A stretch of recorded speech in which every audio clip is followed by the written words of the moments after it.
Hey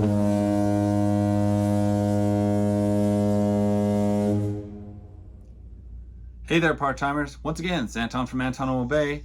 Thank you guys for stopping by the collection room. This is August 10th, 2025. Thanks for stopping by, and today we're taking a look at some comics. But first, I just wanted to say, first off, I am recording this on the 10th of August. We'll try to post it probably in the next day or so. And the reason why I'm letting you know that is I know there's a lot of weird stuff going on with YouTube right now. All sorts of restrictions, and they're getting ready to do a big AI change and something like that. And I just want to let everybody know, hey, up front, if something happens and they want my my channel goes away or something like that, just that was it. That's what it was. It was probably that.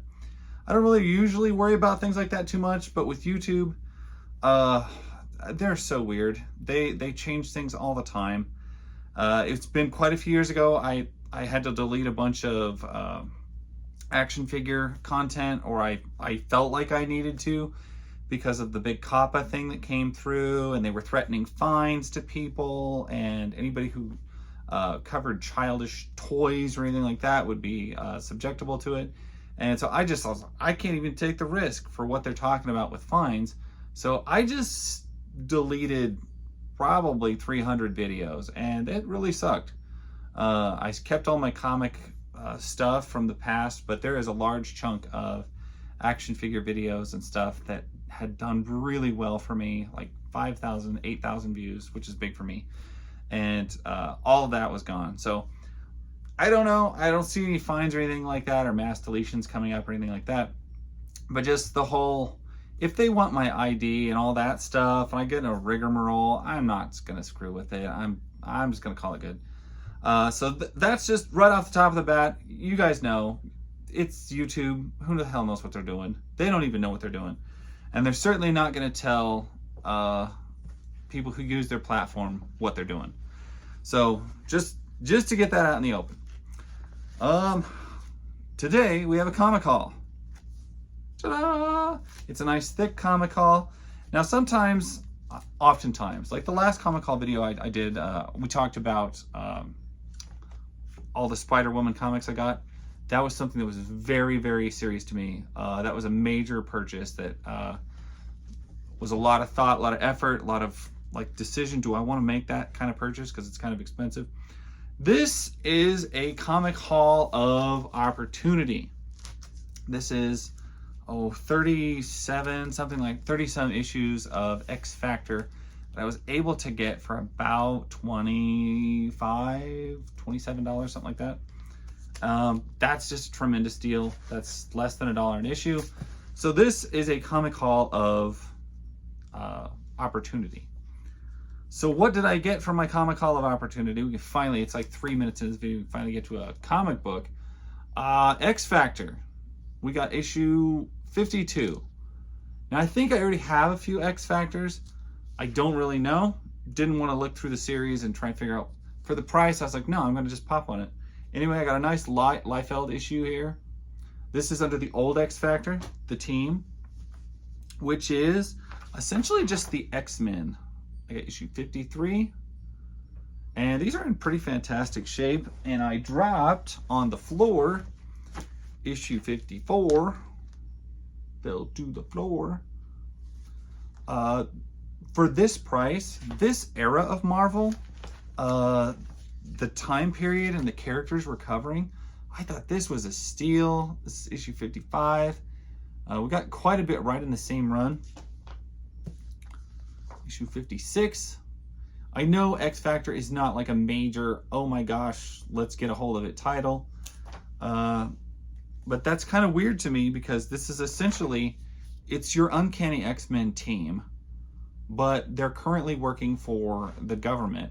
I'm not even positive who exactly was in the X-Men at this time. I think it was mostly the new X-Men, like Storm, Jubilee, Bishop, Wolverine, characters like that. I don't think they weren't all in X Factor. Most of X Factor consisted of the original 5 X-Men and maybe Maybe a couple others would make some guest appearances, but not your standard team. So I don't know why these particular issues aren't something to be a little more excited about. Don't get me wrong, I love getting comics on the cheap. I'm just glad they're still cheap. And it does surprise me that X Factor was not a more desirable title, though. We're at issue 61, because this is my era. I love this era of Marvel. Just the work on the covers. We got Wolverine and Jubilee showing up for this one. Looks great. Issue 62. And Cyclops' brother Havoc is in here, because obviously he is going to take over the cover, or the book. Wow. I don't think I've seen this cover. X Factor issue 63. That's a really cool cover. Everybody rushing up through their energy fields. That's just really neat. I never noticed that. It's kind of plain, but really complex at the same time. I like that. Yeah, issue 64. Now this is a more common cover from that exploding out from one source, light source thing. Not as cool a cover, but one that you see repeated, because here it is again. We see that all the time. That is issue 65. 66. And just as a reference, what year are we at? 91. Issue 67. So this, most of them, this is Cyclops era, where he has the big X on his chest. I think a couple other members have the same X design on their suit. By far, I think probably my least favorite costume design for these characters.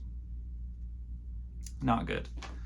So the early X Factor is, like I said, it's the original X-Men team. They work for the government, all this stuff. That said, issue 6, I mean, it was the first appearance of Apocalypse. There was a lot of good stuff going on here. A lot of the Morlock massacre happens in X Factor. Really cool times for like landmark times for the Marvel Universe and the X-Men universe. But honestly, I didn't think the book was that great or got better when it became its own team with the new team. With issue 71, a new beginning, a new team, their first adventure. It's basically a full reset on the book, where we get Havoc, Polaris, Multiple Man, Wolfsbane, Strong Guy. They take over the team. Is there anybody there I'm missing? No. No, Havoc and Polaris, Strong Guy, Jamie Madrox, and Wolfsbane. Yeah. And their uniforms. Those are some of the best uniforms of any of the X-Men universe. That X Factor team has fantastic uniforms. All the blue and all the yellow. Absolutely gorgeous stuff. But that starts at issue 71, goes to 72. They run throughout the rest of it. So if you ever just want to get like later, if you're looking for a run of X Factor, try 71 to like 90 or to the end of the series. It's an interesting read. Strong Guy with his big old sunglasses. It looks like he's fighting Drax the Destroyer, but I'm not positive. Issue 74. Sinister and the Nasty Boys, issue 75. Mr. Sinister. Wolfsbane Goes Wild, issue 76. See, this is what I'm talking about with the light lines that run up the screen, or run up the cover.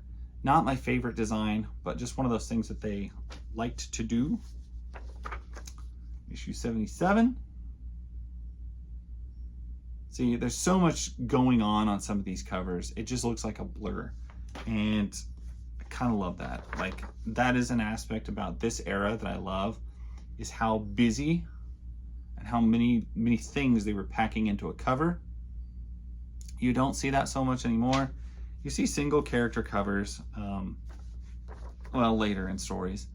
I don't even know what they have now currently. Hell, I don't know. I don't go to comic book store. I don't read the books that are coming out anymore, except for FemForce. I still buy FemForce, and those are really hard to get a hold of. So, Cyber was a reoccurring villain. What's his name? Oh, Cameron Hodge. He was a reoccurring villain in the story. Of course, Mr. Sinister. I think Apocalypse they had to contend with quite often. Yeah, just look at how much is going on with this cover. It's just a lot. That's an interesting cover where they're all set above the music notes and sheet music. Thought that was really neat. Issue 79. Did I get one out of sequence? Oh yeah, these are all out of sequence. I don't know. Didn't notice that. We got a Pyro cover with issue 82.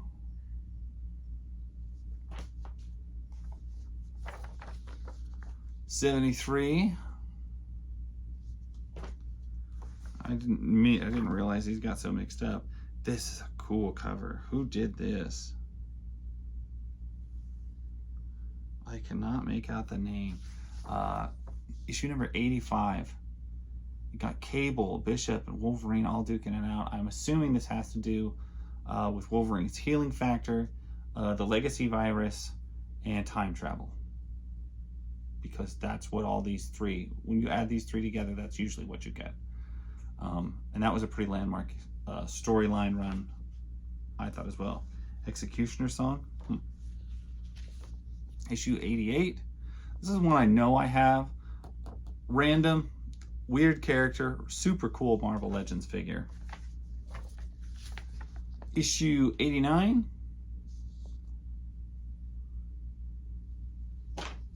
Burning something on Wolfsbane's head. And then last one I got, issue 90.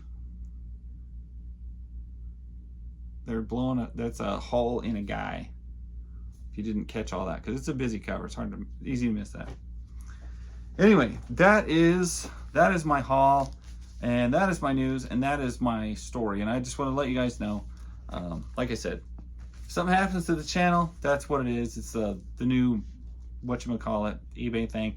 If nothing happens, then they didn't feel like bothering me, I guess. But with that kind of stuff, you never know. And if you hadn't heard of it, I wanted to give you a little heads up.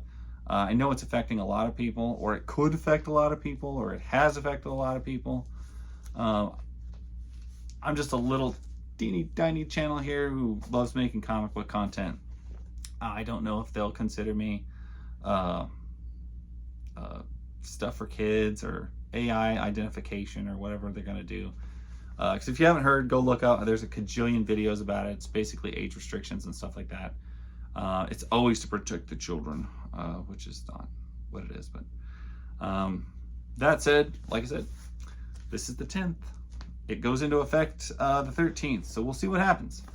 Or maybe we won't see anything and we'll know what happened. Anyway, that's the story. Love you guys. Catch you later.